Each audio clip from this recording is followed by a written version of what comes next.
Even though you know I'd die for you, you lied to me. Yes, I cried. Yes, I cried. Let's turn up the light. Let's turn up the light. Come on. Let's turn up the light. Oh my God. Hi everybody and welcome to A Stylish Life. My name is Shakayla Diamond. Welcome to my channel. Make sure that you subscribe. And in today's video, I'm going to be telling you what should be in your stylist kit and also how to package it, some tips on being a stylist, because if you don't know, I'm a wardrobe stylist and creative director.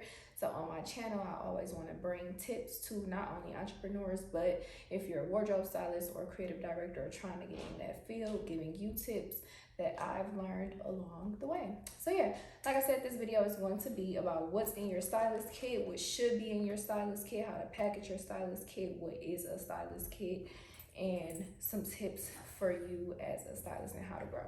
So first, this bag right here is usually what I take to set. Usually I have this book bag. My suitcase is like a really big suitcase where I put all of the looks that we may be using, hangers, props, whatever that I need goes in that suitcase. What I need right on me goes in this book bag, and then I also take my steamer. But yeah, whether you're on set or you're getting your client ready for an event or whatever, you want to make sure you have a stylist kit, and your stylist kit is basically going to include everything that you need while you're styling them and while you're getting them dressed.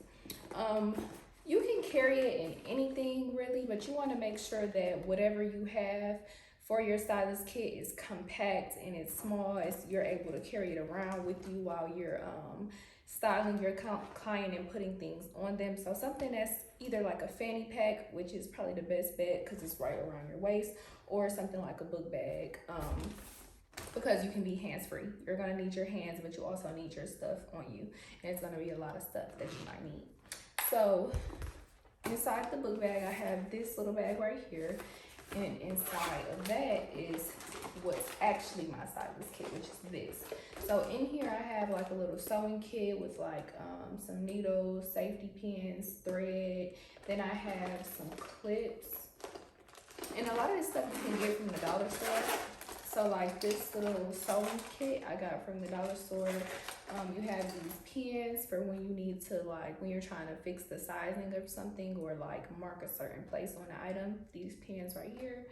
I have some Kleenex just in case. I have these clips right here that you can use on set.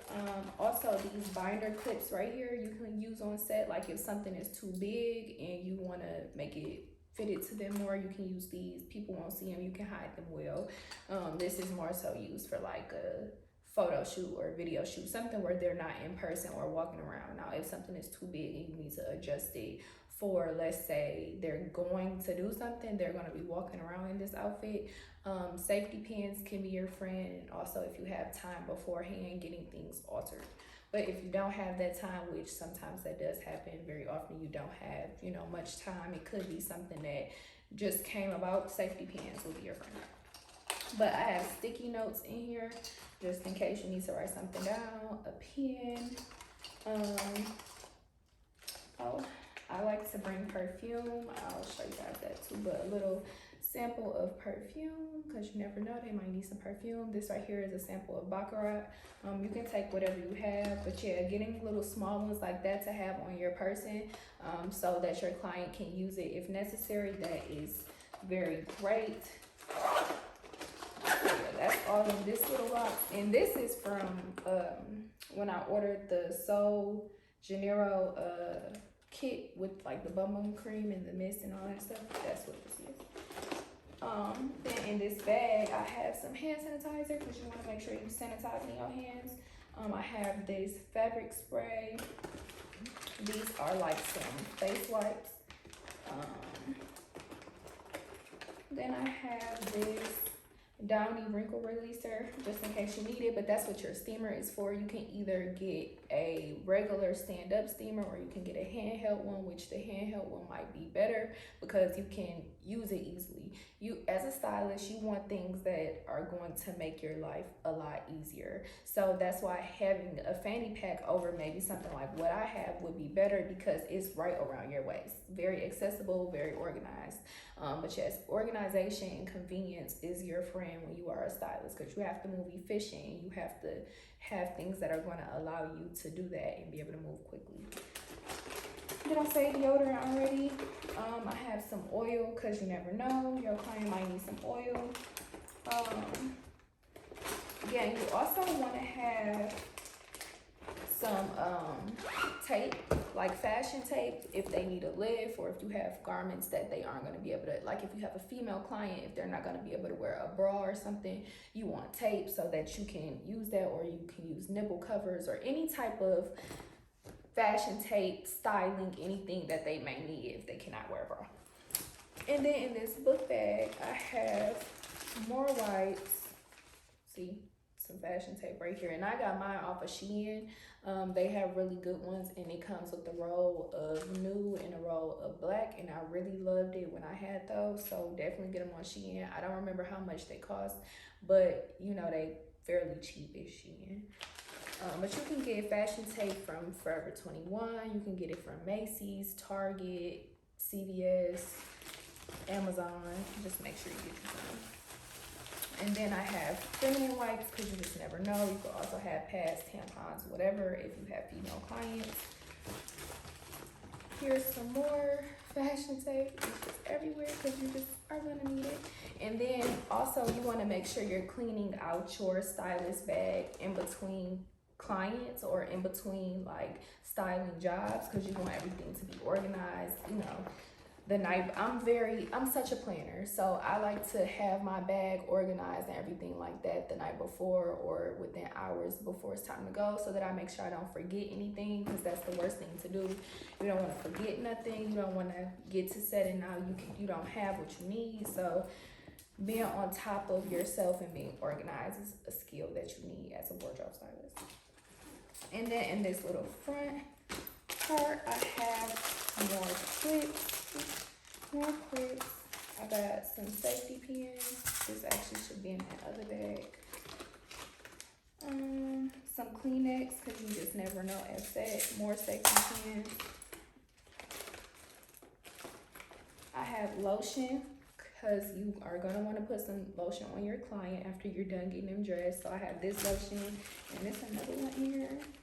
I have this one. You can get all that stuff from the dollar store. Like, you don't have to spend a lot when you're building your stylist kit, but you also don't want to go cheap. You want to make sure that you have what you need, but there are many ways so that you don't have to spend too much. And also, what you might need in your styling kit can vary based off of the job you're doing that day or whatever. So that's why you just want to make sure the night before, you know, when the next client is coming up, that you have the right things in your stylist kit, because you have things that you want to make sure you have in there regardless, but depending on who you're working with, you might need this or you might need that. You also can have some underwear in your stylist kit, a brand new pack, so that your client might need it. You never know.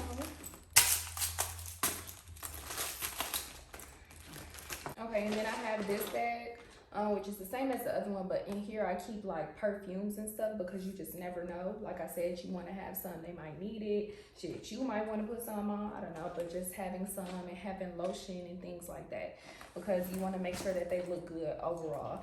And even for some clients, you can put like lip gloss, like a clear lip gloss or something in your bag, like a liner that's specifically for them, you know, because sanitation. But you never know, they might forget theirs, they might need some and they ain't got none, and you want to make sure that the end product still comes out well.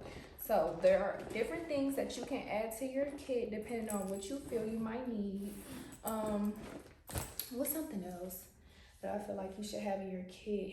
Oh, in your bag that you take with you, put you some waters in there, because you don't know how long you're going to be doing stuff or when you're going to be able to get something to drink. So yeah, put some snacks or some water in your bag if you can.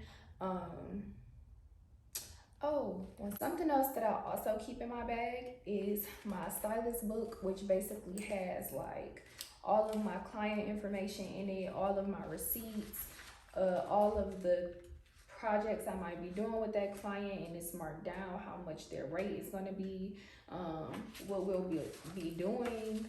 Like I said, all the receipts. That's why I have these binder clips. These are all receipts from each project, and they're where they're supposed to be. Like, you need to be organized. I know that I might be a little like overly organized, but you rather be over organized than under organized, especially with a job like this. It could get hectic. Things can move very quickly. When it comes for taxes, you want to make sure that you know what you spent, what you were doing, where you shopped at, where you spent money at. Like, those are all things that you want to know, so that when it comes time around for taxes, you can be on point. And when it just comes to going over your business or knowing what you spent for projects, or just covering yourself in the beginning, so that you don't have to be wishing you did something in the end. So yeah, keep all my receipts, write down all my jobs in here. Put a little sticky note on the front of the receipt, so I know what the look was for, how much I spent, and how much the rate was, all of that. What else is in here? This little book I got from Marshall's, I think. Yeah, I think I got it from Marshall's. It was probably like $4. These little binder clips came from the dollar store. Yeah, but this keeps me organized, and you want to make sure you have this so that you can keep track of your work. And I just always think, even down the line, if you're looking back on stuff that you did, like, it's written down. Like, me writing stuff down is a lot better for me. And I usually go through and do all of this after I'm finished working on that particular project, so that I can kind of wrap, like, that's the wrapping up of that project. After I come back from set or events or whatever, I come and be in this notebook and I write down everything we did and organize the receipts. So yeah. And then also I create invoices on Canva. So you can go in there, design your invoice how you want, or you can just type in invoice and it'll pop up a bunch of invoices, and you can design it or brand it to you however you want. And that's just a way to keep everything on paperwork. You can get you a contract, so that, and it could just be an agreement. It don't have to be too serious of a contract, but just something that says along the lines of what your policies are, like payment policy and things like that, what's to be expected, the fact that maybe you want what y'all are working on to be between y'all, like have some form of agreement for you and your client, so that once again, you can have your back right now versus trying to figure out things when it's too late. So yeah, aside from the stylist kit, a little bit about the stylist book, and all that, let's get into more so stylist tips, like for you as a stylist, aside from what you need to carry. So first, I will start off with making sure that you know your rates and how much you want to charge. It is going to take experience to figure out what your rates are, and maybe you might charge this one thing and continue working and feel like that's not enough, so you want to increase. You should definitely be increasing your price as you do more work. But sit with yourself, do some research, see what people are charging, like other stylists may be charging, and figure out what you want to charge, or even just figure out how much you feel you're worth, what you feel your skill set is worth. How long does it take you to do a project? What all do you put into it? Think about what you're giving, so that what you're receiving can be equal, and you feel like you're getting what you're owed. So making sure that you figure out your payment and payment policy up front. And how you want to work that out. Like, do you want them to pay everything at once? Do you want them to pay half and half? Do you want them to decide what's best for you? And you can decide what you want, because in this stylist game, there are no rules. There isn't really a blueprint. So you just really have to figure it out, and it's hard, but you just have to keep putting yourself out there until you get the clients. And when you start getting the clients is when you'll get experience, because with styling, hands-on experience is more important. You definitely want to make sure you're doing your research and that you know what you're talking about and that you are behind the scenes doing what you're supposed to do. But the hands-on experience is where you really learn, because it's not really many people who are going to tell you information or who's going to tell you what to do or how this is supposed to work, because like I said, there is no blueprint and people figure it out, but everybody's not always willing to lend that information, or you might not know who to ask. But definitely the hands-on experience is what's going to help you learn more about your skills, how you like to work, who you like to work with, how you want your pricing to go, what you want your prices to be, what you're willing to do and what you're not willing to do, what works and what doesn't work. So definitely getting hands-on experience and deciding what you're going to charge is what you need to do. But before you even get to what to charge and rates and things like that, I want to say that it is okay to do work for free or to barter work with other creatives. But that depends, and it depends on where you are in your career and what you feel like doing. But I do think that it's okay if it's worth it. Now, I did more free work or working with other creatives earlier on. So I've been styling since maybe like my second year in college. And it's something that I got started because I was always interested in fashion and things like that. But before my second year of college, I never really got into styling. Like I said, that was something I wanted to do, but I didn't really begin getting that hands-on experience till like my first or second year of college. But I started off kind of doing free stuff. Like I was the creative director and stylist for a couple fashion shows with my school. I didn't get paid for that. Working with other people at my school who wanted wardrobe styling services, I didn't get paid for that, but I did it. Me putting on photo shoots myself and coming up with concepts and looks and styling myself, I wasn't getting paid for that, but those were things that were helping build my skill set and my resume. And then once I felt like I was at a point to really keep doing this and taking it serious and my portfolio was growing, I did begin to charge, and you do have to pay me as a stylist because that's my job. Definitely do not let anybody talk you down on your prices or make you think that you should not be charging. But I do think in the beginning, it is okay to take on free work. When I worked on as an assistant for a video shoot some years ago back in college, I didn't get paid for that, but it was a great experience at the time for me, doing something that I had never done before, and it was working with a major client. So I definitely was down for it. Anytime that it was worth the experience, whether it was paid or not, I was going to do it because you want to build your resume. That's what you need to do as a stylist to even get people to take you seriously. But definitely barter with other creatives to do projects, put on your own shoots. I do that a lot and have been doing it a lot for years, putting on my own shoots, coming up with concepts. And then this year, 2021, I've actually started using models and being the photographer and styling and everything. I started that this year. I've done about 2 shoots so far, but that's me as the photographer, creative director, and the stylist with models and not just me.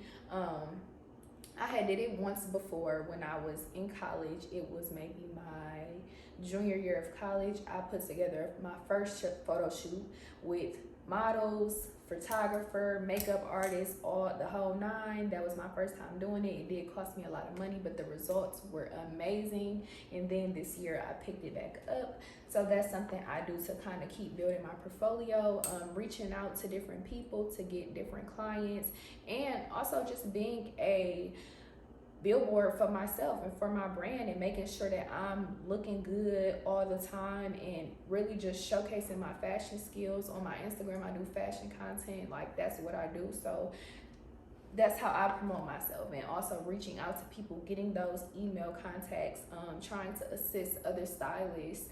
That's really how you can start to build your resume. But it is going to take, with a job like this, for you to put yourself out there, for you to sometimes bring together the work if the work is not coming at you. But yeah, you really have to be down for you in this job. It's not easy at all. It's not just putting on a cute outfit like many people think. It's a lot of hard work that goes on behind the scenes of being a wardrobe stylist and creative director. But just keep putting the work in. Just keep putting the work in. Do not give up on yourself, and stay down. You may not always have clients back to back to back, but that's going to come eventually. And you might start out in this game as taking this type of work and then change your mind. When I first started out styling for the first couple years, I would pretty much style anybody. So I did lots of work with helping people for prom, helping people for their birthday, styling people for their open houses, styling people doing closet consultations, so going to their closet, helping them take certain things out, styling people when I was in college for stuff that they were doing, stuff like that. And then I took a break from wardrobe styling and I decided where exactly I wanted to go, because I didn't want to really any longer be the birthday shoot stylist, or I didn't want those clients. I wanted more so people who were either going to be my clients, I styled them all the time, or working with artists, or just working with brands, like bigger projects that were going to last and not just one-off projects. So I had took some time, I kept building my skill set, and then a couple, maybe like end of 2020, early this year, I got back to it. So sometimes you might have to get started and then eventually take a break because you see yourself changing, and there's nothing wrong with that. But you in this job have to be the one to advocate for yourself and advocate for what you want, and take a step back if it's necessary, and do this for you. Make sure that when you're working, you feel comfortable as well as the client feels comfortable. You want to make sure that you're giving great service and that you're also getting that in return. And if you're great at what you do, people will not question that. Your customers are going to come. Your customers are your customers. If that's not your customer or your client, that's when they're going to question what you're doing. They're going to feel like you might charge too much or XYZ. Your client is going to pay because they see the work. They see the material. They see that it's high quality. They see that it's coming in 4K. So they're gonna pay that, but you definitely just have to keep putting in the work. It's definitely easier said than done, but it takes a long time, and it takes for you to just work hard. Like I said, I've been styling since my second year of college, which was 2016, and since then I've done a lot of work, but I'm still just getting started. Like, this is not a game. It's not a game at all. So definitely, if you are not passionate about this, don't get into it. Like I said, a lot of people think that being a stylist is just putting on a cute outfit or being at the mall shopping, and that's not the case. So yeah, if you're not ready for this, don't get into it. Or test the waters. Assist someone who is a stylist to see if this is what you'll like to do. But definitely take some time with yourself and decide what's for you, how you want to run things, what you want to do to gain the work. But don't just hop out here thinking that it's easy. Make sure that you put the work in to even be taken serious in this field and in this industry. But I hope you guys enjoyed this video. Make sure that you subscribe to my channel. If you are a wardrobe stylist, I hope that you are getting all the clients, and that this upcoming year they start pouring in and the seeds that you planted start to blossom. And I'll see you guys in the next video. Peace out.